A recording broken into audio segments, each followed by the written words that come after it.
តាំងពីក្រោយសេចក្តីថ្លែងការណ៍សន្តិភាពរវាងកម្ពុជាថៃត្រូវបានចុះហត្ថលេខារវាងនាយករដ្ឋមន្ត្រីកម្ពុជានិងនាយករដ្ឋមន្ត្រីថៃក្រោមការជួយរៀបចំរបស់នាយករដ្ឋមន្ត្រីម៉ាឡេស៊ីដែលជាប្រធានអាស៊ាននិងប្រធានាធិបតីសន្តិភាពរបស់អាមេរិកដូណាល់ត្រាំយន្តពិនិត្យឃើញថាមានការរីកចម្រើនគួរឲ្យកត់សម្គាល់តាំងពីការប្រជុំ JBC RBC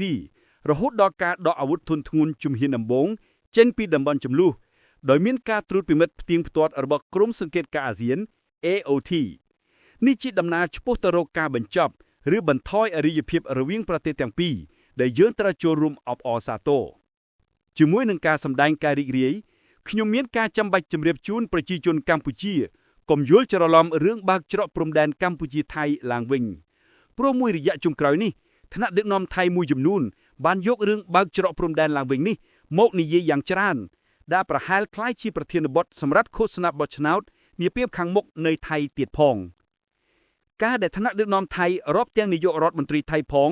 និយាយរឿងបើកច្រកព្រំដែនច្រើនបែបនេះបង្កឲ្យមានការយល់ច្រឡំក្នុងចំណោមប្រជាជនកម្ពុជាឬប្រជាជនថៃថាភាគីកម្ពុជាជាអ្នកទៅសុំភាគីថៃឲ្យបើកច្រកឡើងវិញខ្ញុំពិតជាមិនចង់ឲ្យប្រជាជនកម្ពុជាទទួលទានដំណេកជាមួយនឹងការយល់ច្រឡំនោះទេសម្រាប់ប្រជាជនថៃគឺជារឿងរបស់ថៃដែលអាចត្រូវបានបោកប្រាស់សម្រាប់ការបោះឆ្នោតនាពេលខាងមុខដែលការបើកច្រកព្រំដែនคล้ายជាប្រធានបទឃោសនាបោះឆ្នោតផងដែរសម្រាប់ប្រជាជនកម្ពុជាខ្ញុំសូមបញ្ជាក់ឡើងវិញថា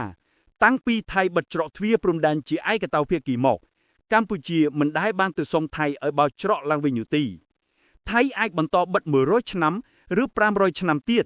ក៏ជារឿងរបស់ថៃព្រោះកូនសោស្ថិតក្នុងដៃរបស់ថៃការបិទកន្លងមកនេះមិនធ្វើឲ្យកម្ពុជាស្លាប់នោះទេតែផ្ទុយទៅវិញធ្វើឲ្យទំនិញក្នុងស្រុកចូលមកចំនួនទំនិញថៃដែលនោះគឺជាឱកាសជំរុញផលិតកម្មក្នុងស្រុកឲ្យកើនឡើងខ្ញុំបាននិយាយប្រាប់ប្រតិភពមិត្តភ័ក្តិបរទេសថាថៃបិទច្រកព្រំដែនជាមួយកម្ពុជាមិនមែនគ្រាន់តែកាត់ផ្តាច់ការតភ្ជាប់រវាងកម្ពុជាថៃប៉ុណ្ណោះទេតែជាការកាត់ផ្តាច់ការតភ្ជាប់អាស៊ាននិងអាស៊ីឯណាទៅ Highway អាស៊ាន